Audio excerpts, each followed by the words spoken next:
Artemis 2 ദൗത്യത്തിൽ ചാന്ദ്രയാത്രികരെ വഹിക്കുന്ന Orion പേടകം ഇന്ത്യൻ സമയം നാളെ പുലർച്ചെ ചന്ദ്രൻ ഏറ്റവും അടുത്തെത്തും. ചന്ദ്രോപരിതലത്തിന് 6450 കിലോമീറ്റർ അടുത്താണ് പേടകം എത്തുക. ചന്ദ്രനെ ഒരു വട്ടം വലം വച്ച ശേഷം പേടകം ഭൂമിയിലേക്ക് മറ്റന്നാൾ മടക്കയാത്ര തുടങ്ങും. ഈ മനോഹരമായ കാഴ്ചയുടെ വിശദാംശങ്ങളുമായി പ്രജിൻ സി കണ്ണൻ സയൻസ് ഡെസ്കിൽ നിന്ന് തത്സമയം ചേരുന്നു. Prajin, good morning. യഥാർത്ഥത്തിൽ ഈ ചാന്ദ്ര ദൗത്യത്തിൻ്റെ വിവരങ്ങൾ അറിയാനൊക്കെ നമ്മുടെ പ്രേക്ഷകർക്ക് അത്യന്തം താല്പര്യമുണ്ട്. കൂടുതൽ വിശദാംശങ്ങൾ എന്താണ്? ലേറ്റസ്റ്റ് റിപ്പോർട്ട് ഫ്രം ചന്ദ്രൻ എന്താണ്? കാരണം ചന്ദ്രനിൽ നിന്നൊക്കെ കാര്യങ്ങൾ റിപ്പോർട്ട് ചെയ്യുന്ന ഒരു കാലമാണ് നിങ്ങളെപ്പോലെ പ്രിയപ്പെട്ടവരെ ഞാനും സ്വപ്നം കാണുന്നത്. കാരണം ഈ ബഹിരാകാശ യാത്രികർ അവർക്ക് ഭൂമിയെ കാണാൻ പറ്റി. മാത്രമല്ല നാസ ഒരു ചിത്രം പുറത്തുവിട്ടിരുന്നു. മൊത്തമായി ഭൂമിയെ കാണാൻ കഴിയുന്ന ഒരു ചിത്രമായിരുന്നു അത്. എന്തായാലും ഈ ബഹിരാകാശ യാത്രികർക്ക് നഗ്ന നേത്രങ്ങൾ കൊണ്ട് പല കാര്യങ്ങളും, ഇതുവരെ മനുഷ്യനെ കാണാൻ പറ്റാത്ത പല കാര്യങ്ങളും കാണാൻ കഴിയും. വലിയൊരു ഇടവേളയ്ക്ക് ശേഷമാണ് ഈ ചാന്ദ്രദൗത്യം തുടങ്ങിയതെന്ന് നമുക്ക് അറിയാം. പ്രജിൻ സി കണ്ണൻ അല്പസമയത്തിനകം നമുക്കൊപ്പം ചേരും ഈ യാത്രയുടെ കൂടുതൽ വിവരങ്ങൾ അറിയാൻ. യഥാർത്ഥത്തിൽ ഇവരുടെ പേടകം ഒരു വട്ടം ചന്ദ്രനെ വലം വയ്ക്കുമെന്നാണ് നമുക്കറിയാൻ കഴിയുന്നത്. അതിനുശേഷമായിരിക്കും ഇവരെയും വഹിച്ചുള്ള പേടകം ഭൂമിയിലേക്ക് മടക്കയാത്ര ആരംഭിക്കുക. ഏതാണ്ട് ചന്ദ്രോപരിതലത്തിൻ്റെ 6450 കിലോമീറ്റർ അടുത്ത് ഈ പേടകം എത്തും എന്നാണ് നമുക്ക് മനസ്സിലാക്കാൻ കഴിയുന്നത്. ചന്ദ്രനിൽ ആളിറങ്ങിയോ ഇല്ലയോ എന്നൊക്കെ ഉള്ള തർക്കം ഇപ്പോഴും നടക്കുമ്പോഴാണ് ഈ ചന്ദ്രോപരിതലത്തിൽ ഇവർ 6450 കിലോമീറ്ററിൽ അടുത്തായി ഈ പേടകം എത്തുക.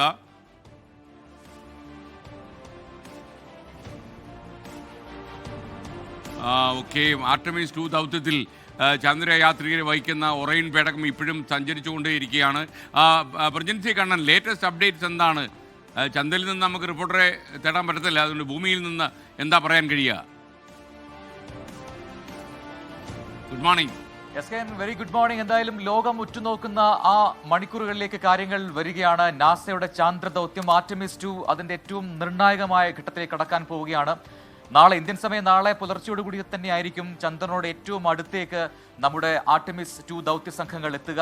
അവരെ വഹിക്കുന്ന ഒറൈൻ പേടകം ഇതിനോടകം തന്നെ ഏറ്റവും ദൂരത്തേക്ക് പോകാനുള്ള തയ്യാറെടുപ്പുകൾ പൂർത്തിയായി കഴിഞ്ഞു. നാളെ 6450 കിലോമീറ്റർ മാത്രം അകലെ ചന്ദ്രനിൽ നിന്നും എത്തുന്ന ഒരു സമയം, അതാണ് നമ്മൾ പ്രതീക്ഷിക്കപ്പെടുന്ന ഏറ്റവും പ്രധാനപ്പെട്ട ഒരു നിർണായകമായ നിമിഷം.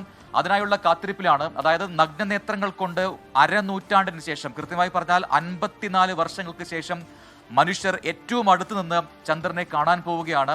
ഒരു വിസ്മയം തീർക്കാൻ പോവുകയാണ് മനുഷ്യർ എന്ന് പറയാം. കാരണം അത്യാധുനികമായിട്ടുള്ള ഏറ്റവും പ്രധാനപ്പെട്ട ചില ക്യാമറകൾ ഈ ദൗത്യസംഘത്തിന്റെ കയ്യിലുണ്ട്. അതുകൊണ്ട് തന്നെ മികവേറിയ ചിത്രങ്ങളും വീഡിയോകളും പകർത്താൻ കഴിയും. അത് സയൻസിന് നൽകുന്ന, ശാസ്ത്രലോകത്തിന് നൽകുന്ന സംഭാവന വളരെ പ്രധാനപ്പെട്ടതാണ്. ഒരു ഫ്ലൈ ബൈ എന്ന് പറയാം. അതായത് ഒന്ന് ചന്ദ്രനെ ചുറ്റിക്കറങ്ങി തിരികെ ഭൂമിയിലേക്ക് മടക്കയാത്ര നടത്താൻ പോവുകയാണ്. അതിന്റെ നിർണായകമായ നിമിഷങ്ങളിലേക്ക് കടക്കാൻ പോവുകയാണ്. ഈ സംഘത്തിലുള്ള നാല് പേർ, ഒന്ന് വിക്ടർ ഗ്ലോവർ, ആ മിഷന്റെ പൈലറ്റാണ്. അദ്ദേഹമാണ് ഒറൈൻ എന്ന പേടകം ഇപ്പോഴും ചലിപ്പിക്കുന്നത്. അതിന് ഗതിവിഗതികൾ നിർണ്ണയിക്കുന്നത് വിക്ടർ ഗ്ലോവർ ആണ്. മറ്റൊന്ന് റീഡ് വൈസ്മാൻ, ഈ മിഷൻ കമാൻഡറാണ് റീഡ് വൈസ്മാൻ. മറ്റൊന്ന് ക്രിസ്റ്റീന കോച്ച്, അവർ ഒരു മിഷൻ സ്പെഷ്യലിസ്റ്റ് ആണ്. ചന്ദ്രനിലേക്ക് പോകുന്ന ആദ്യ വനിത എന്ന ഖ്യാതിയുള്ള മിഷൻ സ്പെഷ്യലിസ്റ്റ് ആണ് ക്രിസ്റ്റീന കോച്ച്. മറ്റൊന്ന് ജെറമി ഹാൻസൺ എന്ന് പറയുന്ന കനേഡിയക്കാരനാണ്. ഈ 4 പേർ ഒരു പുതിയ ചരിത്രം ഉണ്ടാക്കാൻ പോവുകയാണ്. ഏറ്റവും പ്രധാനപ്പെട്ട കാര്യം, വളരെ അടുത്ത് നിന്ന് ചന്ദ്രനെ കാണുന്ന സമയത്ത് ചന്ദ്രന്റെ ഉപരിതലം അത് ഏതൊക്കെ വിധത്തിലാണ് നഗ്നനേത്രങ്ങൾക്ക് കാണാൻ കഴിയുന്നത്. അത് മാത്രവുമല്ല, ഏറ്റവും പ്രധാനപ്പെട്ട മറ്റൊരു വസ്തുത കൂടിയുണ്ട്. 2 പ്രധാനപ്പെട്ട ഗർത്തങ്ങളെക്കുറിച്ച് ആഴത്തിൽ മനസ്സിലാക്കാൻ കൂടി ഈ സമയം അവർ ഉപയോഗപ്പെടുത്തുന്നുണ്ട് എന്നുള്ളതാണ്. ഗ്രേറ്റ് കനൈൻ, അതോടൊപ്പം ഓറിയന്റൽ, ഈ 2 പേരിൽ അറിയപ്പെടുന്ന ചന്ദ്രനിലെ വലിയ ഗർത്തങ്ങൾ, അത് നൂറ്റാണ്ടുകൾക്ക് മുമ്പ് സംഭവിച്ച ഗർത്തമാണ്. ഒരുപക്ഷെ നമ്മുടെ പ്രപഞ്ചത്തിന്റെ ഉൽപ്പത്തിയെക്കുറിച്ചും ഒക്കെ കൃത്യമായ ചില സൂചനകൾ ആ നിരീക്ഷണത്തിലൂടെ നടത്താൻ കഴിയുമെന്നാണ് മനസ്സിലാക്കാൻ കഴിയുന്നത്. മാത്രമല്ല, നാളെ ചന്ദ്രനോട് ഏറ്റവും അടുത്ത അകലമായ 6450 കിലോമീറ്റർ എന്ന് പറയുന്ന ആ മാർക്ക് ടച്ച് ചെയ്യുമ്പോൾ ചെയ്യേണ്ട ചില സയന്റിഫിക് ഒബ്സർവേഷൻസ് ഉണ്ട്, ശാസ്ത്രീയമായ ചില നിരീക്ഷണങ്ങൾ. അതിനുള്ള റിഹേഴ്സൽ 2 ദിവസം മുൻപ് തന്നെ ഈ ടീം നടത്തിയിരുന്നു. അതിന് കൃത്യമായ ഒരു പ്രോട്ടോകോൾ ഉണ്ട്. ആ പ്രോട്ടോകോൾ പാലിച്ചുകൊണ്ട് ഒന്നിന് പിറകെ ഒന്നായി ഘട്ടം ഘട്ടമായി ഓരോരുത്തർക്കും ഓരോ ടാസ്കുകളുണ്ട്. അത് കൃത്യമായി അതിന്റെ റിഹേഴ്സലെല്ലാം പൂർത്തിയായി കഴിഞ്ഞു. ഇനിയിപ്പോൾ നാളെ ആ നിമിഷത്തിലേക്ക് കടക്കുക എന്നത് മാത്രമാണ് മുന്നിലുള്ള ഒരു പ്രധാനപ്പെട്ട കാര്യം. അതിനിടയിൽ ചില പരാതികൾ അല്ലെങ്കിൽ ചില പ്രശ്നങ്ങൾ ഉള്ളതായി ചില റിപ്പോർട്ടുകൾ അവർ സൂചിപ്പിച്ചിരുന്നു. അത് വലിയൊരു ശാസ്ത്ര സാങ്കേതികമായ പ്രശ്നങ്ങളല്ല. ഈ ഒറൈൻ പേടകത്തിലെ ടോയ്ലറ്റ് സംവിധാനവുമായി ബന്ധപ്പെട്ട് അവർക്ക് ചില അസൗകര്യങ്ങളുണ്ട് എന്ന് ഈ 4 പേരും ഈ ഭൂമിയിലുള്ള കൺട്രോൾ സെന്ററിനെ അറിയിച്ചിരുന്നു. പക്ഷേ അല്പസമയം മുൻപ് നാസ അതിന് വിശദീകരണം നൽകുന്നു. അത്തരത്തിൽ പ്രശ്നങ്ങളില്ല, നിലവിലെ ടോയ്ലറ്റ് സംവിധാനം അവർക്ക് ഉപയോഗിക്കാൻ കഴിയും. ഒരുപാട് പ്രേക്ഷകരും ഈ ശാസ്ത്ര കുതികളായിട്ടുള്ള ആൾക്കാരൊക്കെ ചോദിക്കുന്നുണ്ട്, ഇത്രയും നാൾ നീണ്ടു നിൽക്കുന്ന 10 ദിവസം നീണ്ടു നിൽക്കുന്ന ഈ ചാന്ദ്ര ദൗത്യത്തിനിടയിൽ ഒരു ചെറിയ പേടകത്തിലാണ് ആ 4 പേർക്ക് കഷ്ടിച്ച് തങ്ങാൻ കഴിയുന്ന ഒരു പേടകമാണ് ഒറൈൻ എന്ന് പറയുന്ന പേടകം. അതിനകത്ത് ഈ ടോയ്ലറ്റ് സംവിധാനങ്ങളൊക്കെ എങ്ങനെയാണ്, അതൊക്കെ എങ്ങനെയാണ് ഇവർ സാധ്യമാക്കുക എന്നൊക്കെ ഉണ്ടായിരുന്നു. അതിനൊക്കെ ഏറ്റവും പുതിയ അത്യാധുനിക ടോയ്ലറ്റ് സംവിധാനങ്ങളുണ്ട്. പക്ഷേ അതിൽ ചെറിയ ചില പോരായ്മകൾ ഉണ്ട് എന്ന് നേരത്തെ നാസ പറഞ്ഞിരുന്നു. വരും ദൗത്യങ്ങളിൽ അതൊക്കെ പരിഹരിക്കും. ഈ സോളിഡ് വേസ്റ്റുകൾ, മനുഷ്യന്റെ സോളിഡ് വേസ്റ്റുകളൊക്കെ ശേഖരിച്ച് അത് തിരികെ ഭൂമിയിലേക്ക് കൊണ്ടുവരുന്ന രീതിയിലാണ് ആ ടോയ്ലറ്റ് സംവിധാനമൊക്കെ ഇപ്പോൾ തയ്യാറാക്കിയിരിക്കുന്നത്. അതിൽ ചില അവിടെ ദുർഗന്ധം വരുന്നു എന്നൊക്കെയുള്ള ചില പരാതികൾ ഉണ്ടായിരുന്നു. പക്ഷേ അതിനെക്കുറിച്ച് കൃത്യമായി നമ്മുടെ കൺട്രോൾ സെന്ററിലുള്ള ആൾക്കാർ പരിശോധിച്ചു. അത്തരം അനോമലീസ് ഇല്ല എന്നാണ് അവർ അവസാനമായി റിപ്പോർട്ട് ചെയ്യുന്നത്. എന്തായാലും മനുഷ്യർ കാത്തിരിക്കുകയാണ്. അരനൂറ്റാണ്ടിന് ശേഷം വീണ്ടും ചന്ദ്രനെ ഏറ്റവും അടുത്ത് നമ്മൾ കാണാൻ പോകുന്നു. തിരികെ ഭൂമിയിലേക്ക് മടങ്ങി വരാൻ പോവുകയാണ്. പസഫിക് സമുദ്രത്തിലാണ് ഒരു സ്പ്ലാഷ് ഡൗൺ ഉണ്ടാവുക.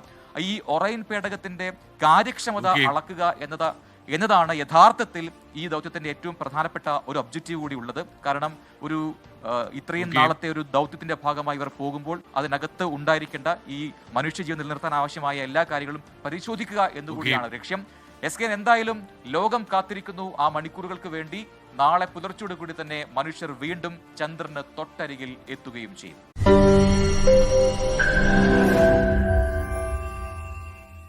ലോകത്തെവിടെയായാലും ഏത് സമയത്തും 24 വാർത്തകളും ഓഗ്മെന്റഡ് റിയാലിറ്റി പാക്കേജുകളും എക്സ്പ്ലെയിനറുകളും വിശദമായി കാണാൻ ഞങ്ങളുടെ യൂട്യൂബ് ചാനൽ നിങ്ങൾക്ക് സബ്സ്ക്രൈബ് ചെയ്യാം.